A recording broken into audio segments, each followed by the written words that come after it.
Hey, it's Marilyn Devonish here from transformationstm.com. And I have been asked countless times what I think about the Will Smith, Jada Pinkett Smith, Chris Rock Oscars situation. I've said to several people that I've spoken to, I don't think it's as black and white as it appears. There could have been other things going on that we're not aware of. And when I look at this from three different perspectives. From the perspective of hair loss, which is something I went through in my early 20s, and I went comb over bald, as in I had great big shiny bald patches. So I'm going to speak of what it might feel like from that perspective. I'm also going to speak about it from the perspectives of the entanglements, which many of you will be aware of.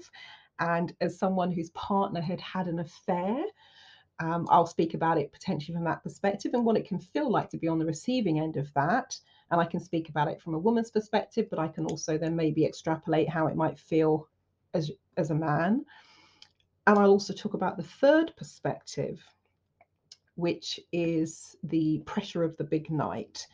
So, and I might do a longer one to give you a bit more of the backstory, but in a nutshell, look, when I was in my early 20s, I had an NHS treatment that went wrong and my hair started to fall out and I ended up with great big bald patches. So I started doing the thing where, pinning the hair and trying to pin it down so that the wind didn't get it and it didn't flap up. Eventually the hair was so weak and so thin and so wispy that I could no longer hide it. Didn't have enough to comb over. So a decision had to be made, and either was I going to get a wig or was I just going to cut it off? So I went for the option, because I was then scared of the wig blowing off in the wind, etc. That I went for the option where I just cut it off, and I went down to a number one buzz cut. And I still remember my parents' faces and reactions when I walked into the kitchen at home and they looked at me as like, what the heck have you done to yourself? So there was that. So Will Smith has been with Jada through that journey. Now, from what I recall, she said it was around 2018 that her hair started to fall out. So Will has had to live with that. Jada herself has come to the red table. She talked about the fear and the terror of seeing that happening and living with that. And at first, she did the thing where she shaved one side. So she shaved one side and had it long one side. It looked really cool. Then she started wearing the head wraps. Again, they looked amazing. I think Jada could wear a carrier bag and still look fabulous. So people just assumed she liked wearing head wraps. And then eventually, of course, she shared with us the story of the alopecia, the autoimmune disease, and what was going on for her, and the terror and the fear that she felt, and how difficult it was for her to face that. So we're in a situation now, about the Oscars, where Will is sitting, he's listening to someone make fun of his wife, knowing everything that she's been through, because he's been living that with her, and however they've chosen to do that together, but he's most likely been party to the emotions that she's been feeling around that. And I know for myself, I felt embarrassed and I felt really disempowered. And when I cut my hair, the story of Samson came to mind, Samson and Delilah. And Samson's strength was in his hair, which actually, if you've never lost your hair, that actually sounds like a bit of a flippant, blasé, even silly statement. Trust me when I tell you, when your hair has effectively been taken away, when it's falling out of your head, personally, I realized how much of my identity was tied up in my hair. I was really embarrassed. I felt really disempowered, and I really hoped that no one would notice. When, of course, one of the first things you're going to see about someone is their hair. So there's that aspect. Will knows the pain that Jade has been through there. The second aspect is the entanglements.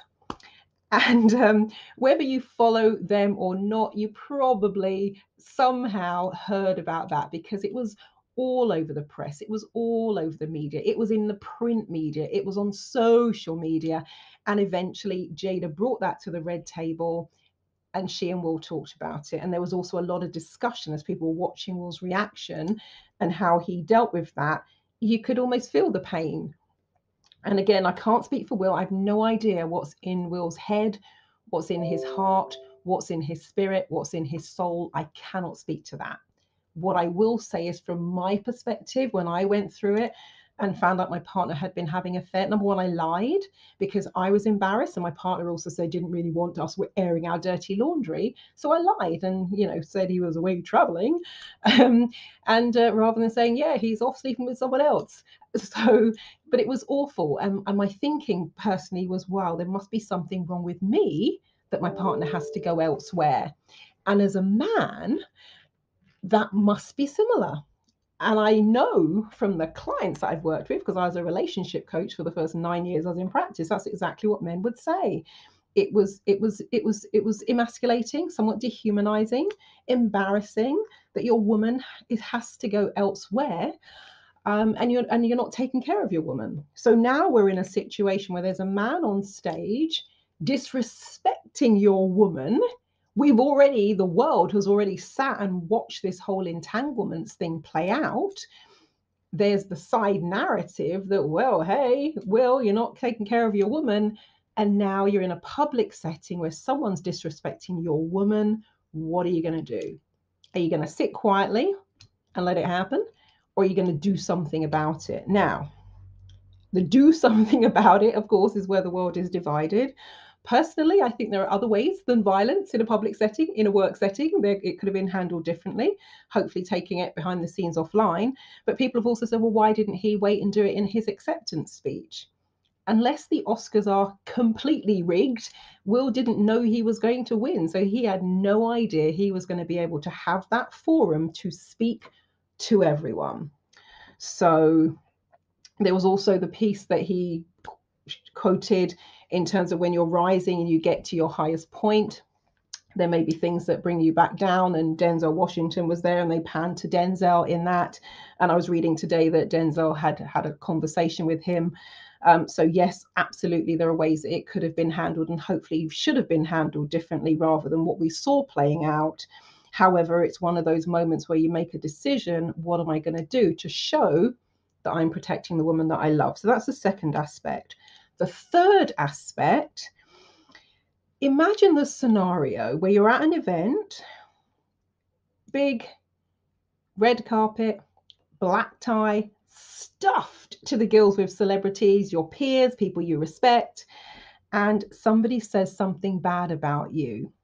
And worse still, something that isn't true, but you're not there to defend yourself. I had that situation happen to me. I was just getting ready to go to an awards dinner. I knew I was going to be up on stage. I get a message beforehand about something really nasty and spiteful and derogatory someone had said to the person who was heading up the whole thing about me. And of course, there were people there while this was being said. There were potentially also people on the periphery who were listening to that conversation. And I actually have no idea how many times that conversation was repeated.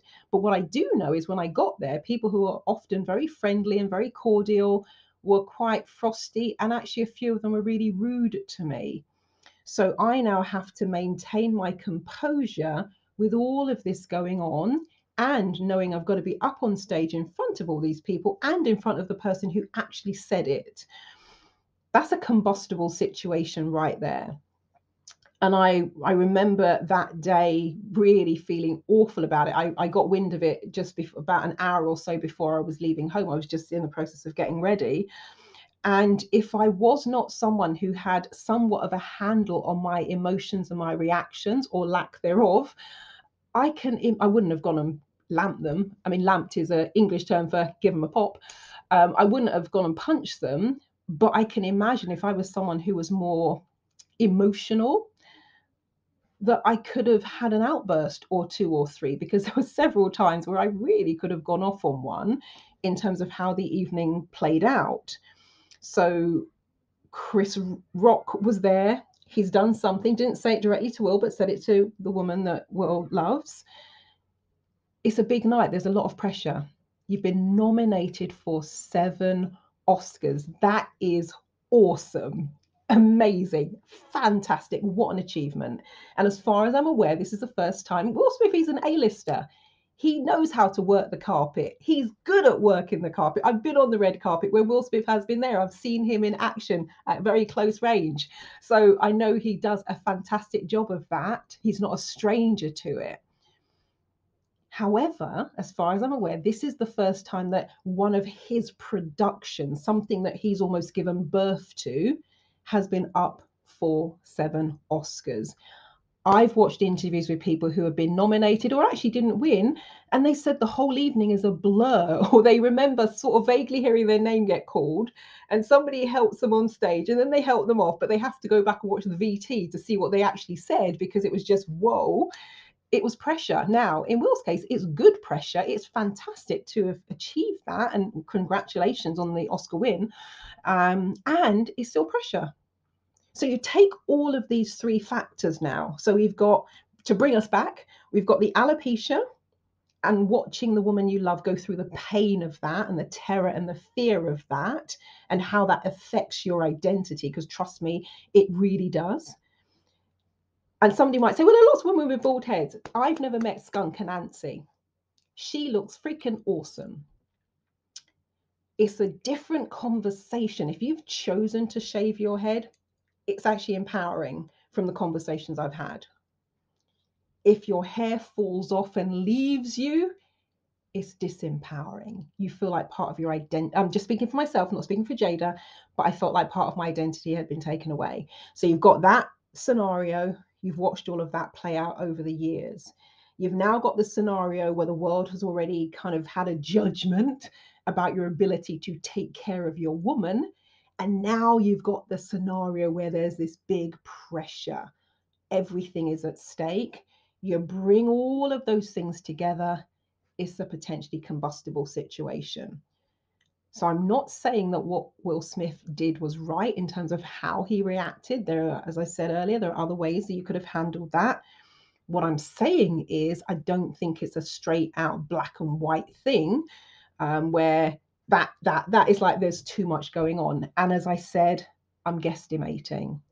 I'm only going by having lived through the scenario of losing all my hair and having to shave it off, having lived through the scenario of my partner having an affair, and of course, people eventually found out, and having lived through the scenario of being at a big black tie event where people I looked up to, people I'd watched on, on TV growing up, people I'd listened to on the radio, people I'd watched on Top of the Pops, and they're all in that room, and I've now got to stand up in front of them having been, as we used to say back in the day, bad mouthed by someone who was speaking to all of those influential people and making up some stupid stuff about me.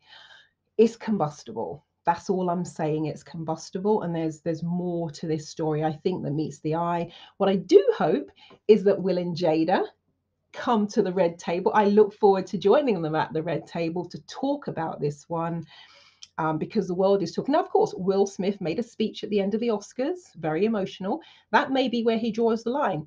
It may be, because I was reading also that Diddy has said they're going to settle it like family. So it could be that that's the end. They draw the line there. But if they don't, I look forward to joining them around the red table, because the world, of course, is watching this one and is talking about this one. So thank you so much for watching. I might do a slightly longer version of this where I go into a little bit more of the backstory of the things that have happened, how it felt, and all the rest of it. But for now, I think that's what I want to say on this one. If you've got any questions, if you've got any queries, depending on the platform you're on, there should be a place to comment below. If you're on the interactive Hypermedia Lab platform, I might upload it there. I found a picture of myself earlier where my hair was just starting to grow back, and where the awful acne that came as a result of this treatment going wrong was just starting to subside. So I might add a link to that. What I will probably also do is add a link to the Will Smith and Chris Rock clip if you haven't seen it. I'm not going to share it here for copyright reasons. Don't want to get myself into any legal hot water with that. And if you're watching it on the dub platform, I'll probably add a button underneath where you can click it if you really want to see it, if you haven't seen it already for yourself. People were saying, was it staged? I watched it and my first reaction was, whoa, I don't think that was staged. But anything can happen in Hollywood. It's the place of actors and actresses. But as it stands at the moment, as far as the world is aware, it was not staged. It was something that happened in real life, in real time. So I will add some various links to that. If you're on the interactive platform, you just press the colored button and it will bring up the link and it will bring up the video. And if you've got any questions and queries outside of that you don't want to share in public, then you can email me, Marilyn@transformationstm.com. Marilyn is Marilyn for November, same spelling as Marilyn Monroe, at trance, TRANCE, F for Freddie, so FORMATIONS TM as in trademark. So Marilyn at transformationstm.com. Website is transformationstm.com. And what I'll do is I'll add a link under this video where I'll put my email address if you want to chat about any of those issues. Well, thank you so much for watching. Feel free to share the video if you think it might spark an interesting discussion with some of the people that you have been speaking to. And I will catch you all later. Hope that you're fit and healthy and well.